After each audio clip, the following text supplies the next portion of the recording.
Welcome to the Quiverful Adoptions podcast. We're your hosts. I'm Elizabeth. And I'm Casey. We are two adoptive mamas who have walked in your shoes, so we get it. We remember the crazy journey of adoption like it was yesterday, and we are so thankful we get to share some amazing stories with you right here from the living room of our office. Well, actually, we're sitting in the bathroom, but the living room does sound better.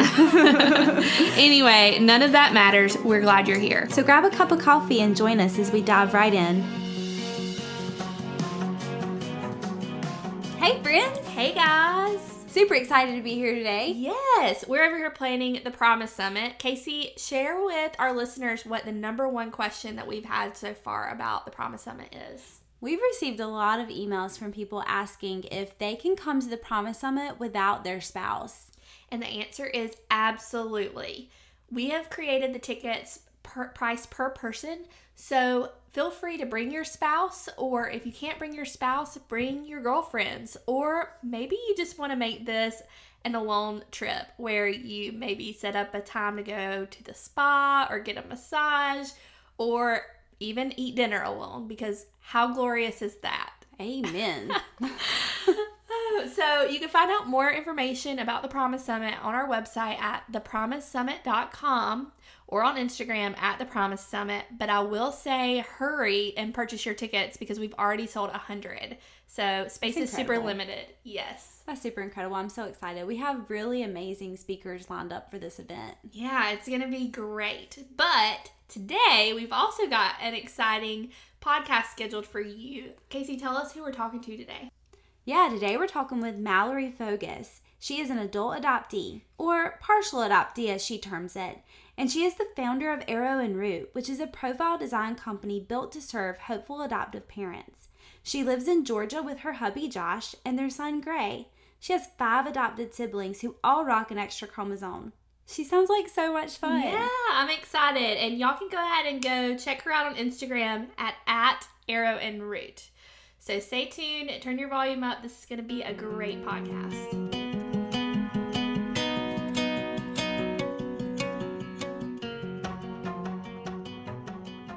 Hey, Mallory. Hey, Elizabeth and Casey. Thanks for having me. Yeah, thanks for being on the podcast. We are super excited to talk to you a little bit and just want to start out by asking you to just share a little bit about your story. Yes, I would love to. I am what I call a partial adoptee. And when I say that, people look at me sideways sometimes. But my mom had me when she was 15. And my biological father was in and out of the picture. He would come and go for different events or just randomly show up and want to have a visit. But he wasn't a consistent part of my life. And so he just wasn't the typical father figure. And when my mom married, when I was 3, my biological father decided that he no longer wanted to be involved even the little bit that he was. And so he released his parental rights, and then the guy who my mom married, who I call Dad, adopted me at that point. And so it's interesting to a lot of people because sometimes people will say, well, he's just your stepdad, but he's not. He's taken on that full father figure role. He legally adopted me. And so there's been a lot of growing in that. Have you had any trouble like finding your place in the adoption community? I just imagine, like, for example, you know, a lot of biracial people say that they really struggle finding their place in the Black community or the white community. They're not Black enough to be in the Black community. They're not white enough to be in the white community or whatever. And so, have you had any trouble just kind of finding your place in the adoption community as a whole? Yes, and that is probably the perfect example as far as you just explained, because a lot of times I will share my story and the adoption community has been amazing as a whole, but there are, you know, always those people in a different community that have their own views on things and will say their opinions and decide that what you're saying isn't true. And so I've experienced that a lot. I've had a lot of people say, well, you're not adopted then. And that's hurtful because I've experienced a lot of the similar emotions that a typical adoptee would feel. I've experienced loss. I've experienced grief. I've experienced trauma.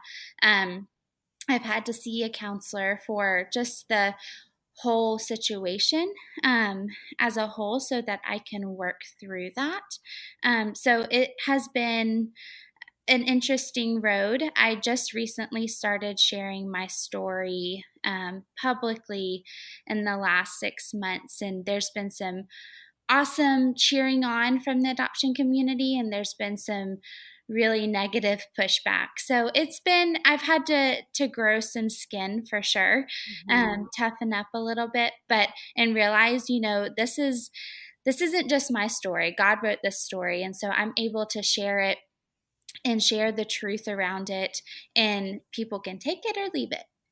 Now, as far as like we talked about in the adoption community, but have you felt like you've had to wrestle with your place in your family as well with your siblings? They have not made me feel that way. I have made myself feel that way. They've been incredible. My family has always been extremely accepting of where I came from. I have 5 adopted siblings with Down syndrome, and then I have 2 half sisters. And so they have never really brought it up that much, or it hasn't been a negative experience in any way. I myself have made it difficult sometimes just in my own mind because I'm wrestling with these thoughts and these emotions. And when you're younger, you don't necessarily know how to navigate those.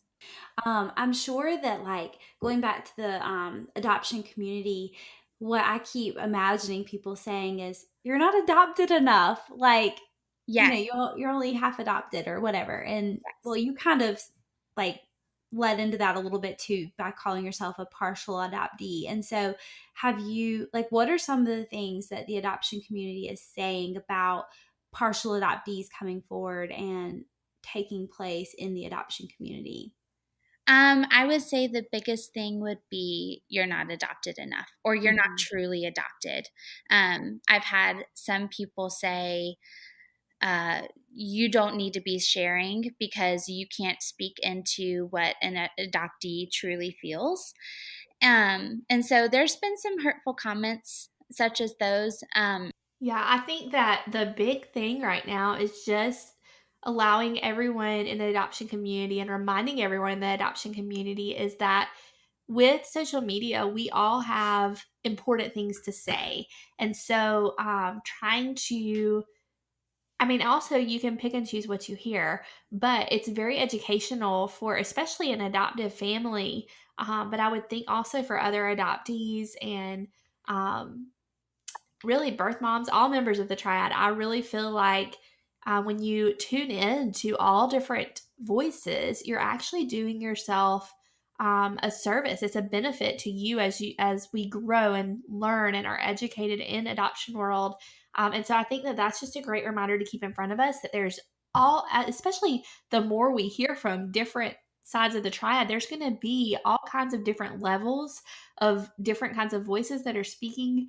And I think as long as we keep our ears open to receive all of this information from everybody, then we're in a super healthy place, I think. And just remembering that everybody's story is different. So Right. not just your adoption story to another adult adoptee's adoption story, but mine and Elizabeth's story in the adoption world is different from each other's. And so as long as we can continue to remind people like your story is not like anybody else's, you have a voice, you've experienced loss and trauma, Absolutely. just like Elizabeth and I have, and we're adopters, Adoptive family. Adoptive family. Yeah, I think that honestly, like even when our children are old enough to speak on behalf of their own stories, their stories are going to be so different. Does that make One less grant than. less than a adoptee than Isle of May, or, like that. I think that gets into dangerous ground when we start saying, oh, you're not enough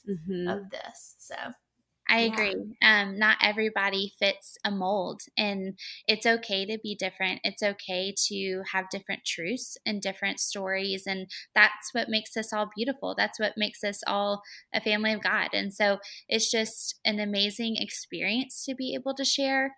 I'm thankful I now have a little bit of a platform that I'm able to speak into just people's lives a little bit and share this different perspective. But like I said, it's been hard, but it's been good. It's been part of my healing too. I truly believe. Absolutely. So, have you been able to reconnect with your biological family on your biological father's side?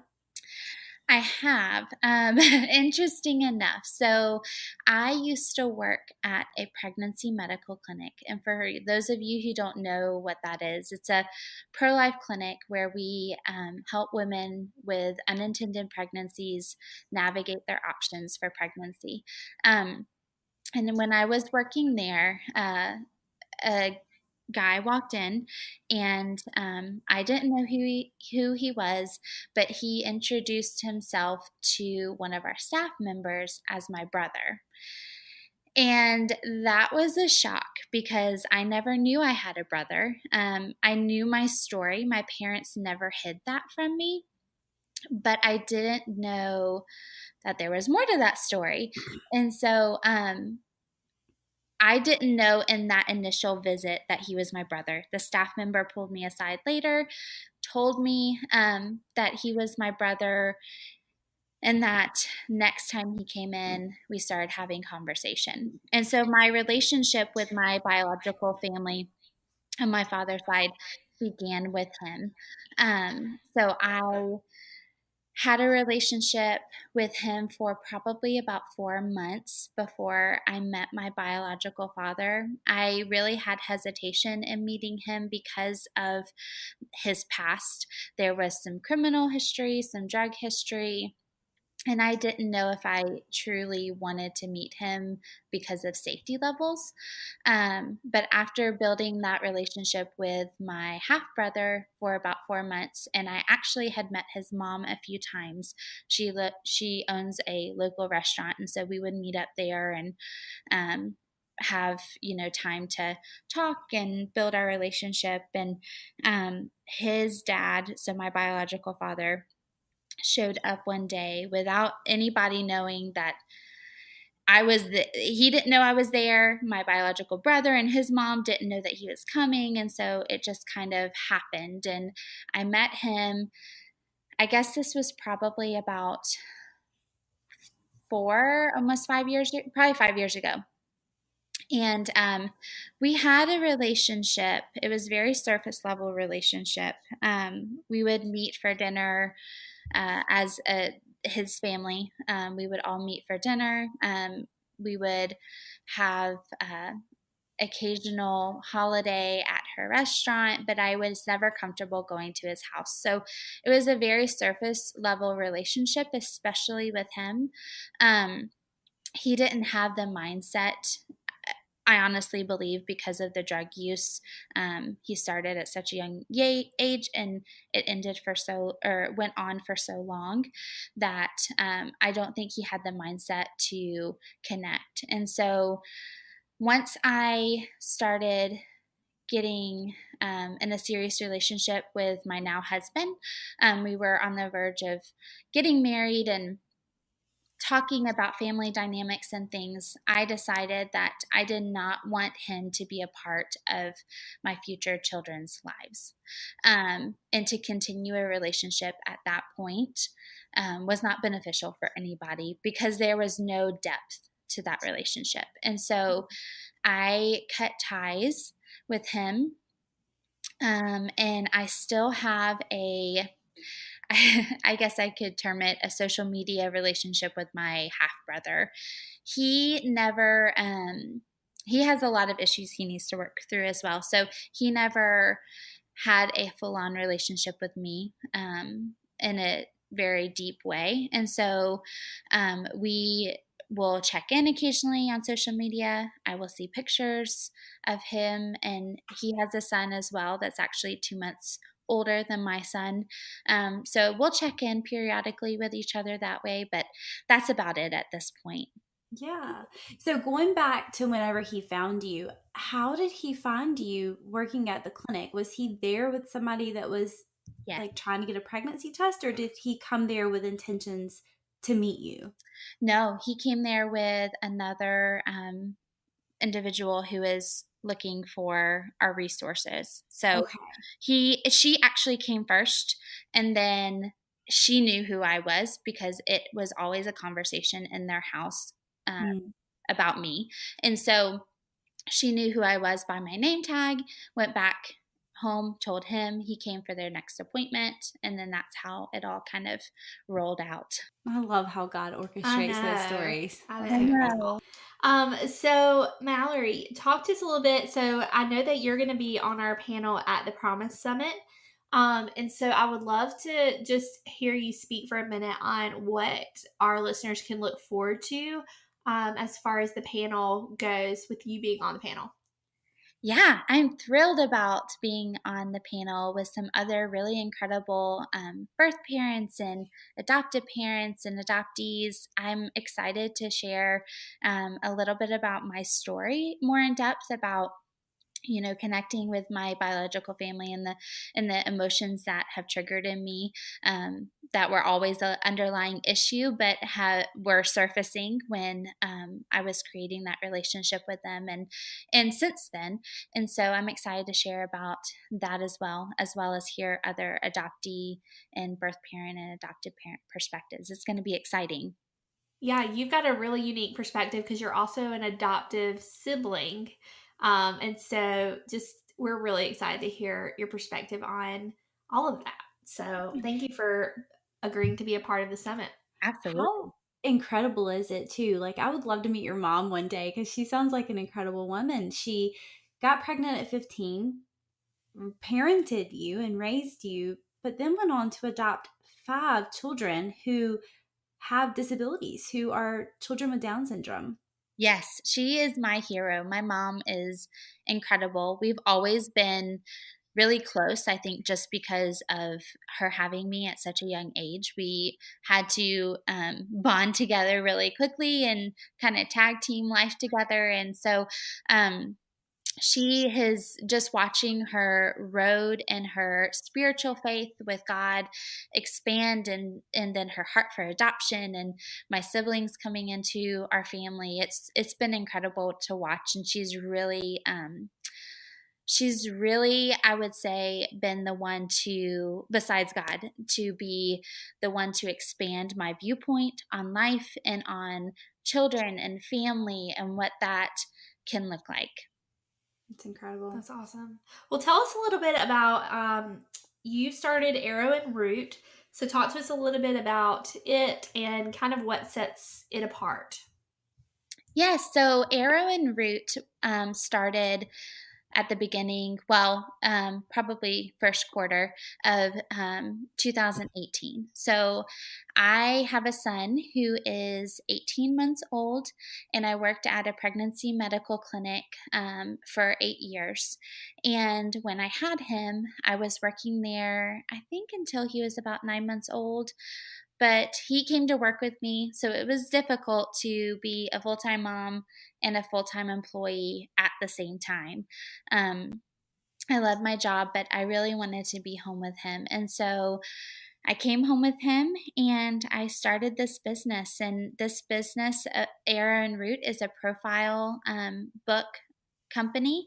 And so I design profile books for families who are in the process of adopting. And it truly is my ministry. I view it as my ministry to not only the hopeful adoptive parent, but also to the expectant parent, because they're the ones in the end who are going to view these books and be affected the most by them. And Yeah. so it's my way of loving on them and just making them feel welcomed into whatever decision that they're going to make, whether it is adoption or parenting. And so I love being able to walk alongside hopeful adoptive parents. I'm able to direct them on the written content that we put in the book. I'm able to direct them on the photographs.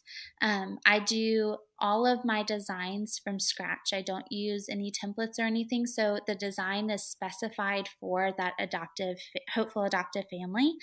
I do keep the books a modern, clean look to the book just because I've done a lot of research and pulled in my previous experience from the pregnancy medical clinic of being their branding, marketing, and graphic design director, of knowing kind of what the demographic who will be viewing the books is looking for in the Right. sense of the visual look of the book. So I love being able to just walk alongside these families and share adoption truths with them versus the myths and provide education. And so it's been an incredible experience. God has just blown me away in how much He has grown me through this. Yeah. What is one area that you see families struggle with when creating their profile book? I would probably say being authentic. They will just want to share the good and what they feel like the expectant mom will want to hear. And even though we want to share good things and exciting things throughout the book, we want to be transparent and authentic and making sure that we say things that are honoring to her and um, just being able to include all areas of your life. That's where I come in to kind of walk alongside them and guiding them in that process, as well as being the third party eye. Because a lot of families also want to throw their whole life into the book, and that can be very overwhelming to an expectant parent. So I help kind of guide them and dial it back to, this is your initial introduction, this is your, I use in quotes, first date with her. So we want to give her bits and pieces, we want to give her truths, but we also want to not overwhelm her with information. Right. Absolutely. Why do you feel like it's important to have an adoptee's perspective on a profile book? Um, I really feel like I'm able to just give a unique perspective from start to finish with the hopeful adoptive families, from our initial phone call to the profile design and to the end, because I can share, okay, this is how adoption has affected me. This is what I know expectant parents feel. I have a good friend that is coming on board with me. She's a birth mom of 14 years, and so she's going to be able to provide a phone call and a book review to all of our clients starting in February. So she's going to provide a birth mom's perspective to all of our clients, and I'm going to be able to provide an adoptive sibling as well as an adoptee's view. So hopefully, when our hopeful adoptive parents in their journey with their profile book design with us, they will have gotten a good view of all aspects of the triad. Awesome. That is incredible. You should bring her to the Promise Summit. She needs to be on the panel. So going back to having our families or having any family be authentic in their profile book, that's really important. And I immediately thought of one of our families who had been with an agency for 2 years before they signed with Quiverful. And when we redid their profile book, it just felt kind of blah, and I said, there has to be more to this book. And the family said, well, the other agency told us that we couldn't include pictures of us hunting, and hunting is a big part of our family. We go hunting every single weekend. And like, they told me about this little onesie that they had for their baby that would eventually join their family. And I said, guys, you have to include it. And they said, well, the other agency said that it might be too gory or it might turn people off. And we immediately stopped and told them, well, you're not being your authentic self, and the right mom is going to want you because she has memories of growing up hunting with her dad, or she wants her son to hunt and be manly or whatever. Right. You just never know what's going to be a connection point for Right. an expectant mother. And so, like 4 months after they signed with us, the mom that chose them because she grew up hunting with her father. And so that was just a really neat story. And something that we always tell our families is don't leave anything out because you're scared that the mom Right. is not going to like you. Include it because you want the right mom to connect with you so that you can have a lifelong relationship with her and always have things in common with her other than just the child. Right. That's exactly right. This is your moment to put yourself out there, and the right mom's going to choose you for the right reasons. And those reasons might be hunting, or that reason might be going to sporting events. You just never know what that reason might be that she's going to connect with. So you don't want to miss out on an opportunity to connect with the perfect match. Before we leave, we wanted to ask you a few questions. So, what is the one thing that you feel adoptive parents should know when talking to their children about adoption? Is there something that your parents did really well or not so well that you're willing to share? Yes, so I would say always be very honest from the beginning with them. My parents told me my story. It's always been part of our family, but it wasn't talked about a lot. And so I felt like when I had questions, or when I had emotions that I was experiencing, or something would come up that I was like, that's not part of my mom, and that's not part of my adoptive dad. So, where does it come from? I wasn't free to just talk about it. And that wasn't necessarily so much them as it was me, but I felt a little shameful in how I was feeling. And so to have a positive conversation with your children, not just once or a few times, but have it part of your everyday lives, and let them know, like, if you have questions, ask. It's not something to be ashamed of. We want to talk to you about it. So just encouraging you to have a positive, open communication that happens all throughout their lives. That's great. I think that's so important for adoptive families to hear.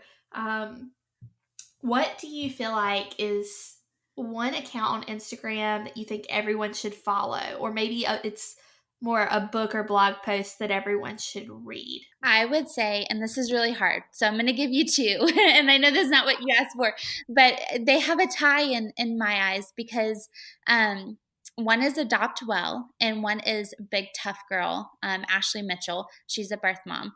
And so I would say Adopt Well has fantastic information. They're very current on what is going on in the adoption triad and different issues and topics. They talk about it, and it's just great information and education. And then I would say Big Tough Girl, because she shares like nobody else I have ever met. She shares from her heart the good, the bad, the ugly, and what she's walking through as a birth mom, and how she's helping others. So I would say they have a tie.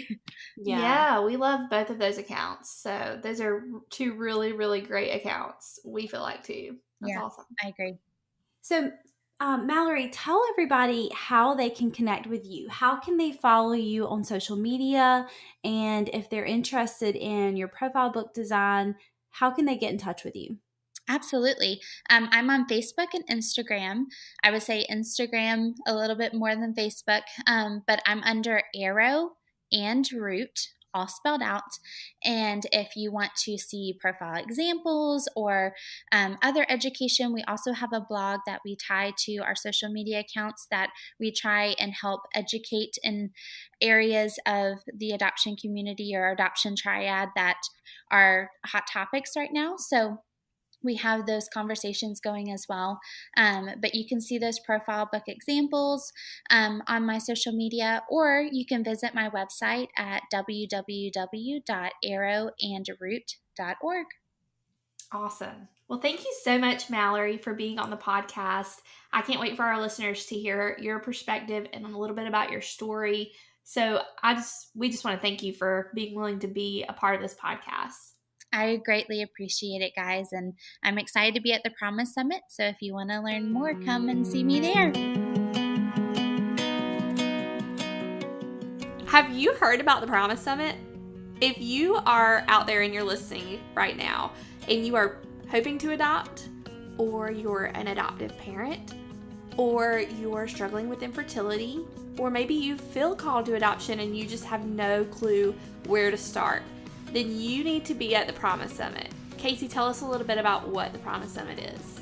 The Promise Summit is a Christian conference for couples considering adoption, in the wait of adoption, and or families who have adopted.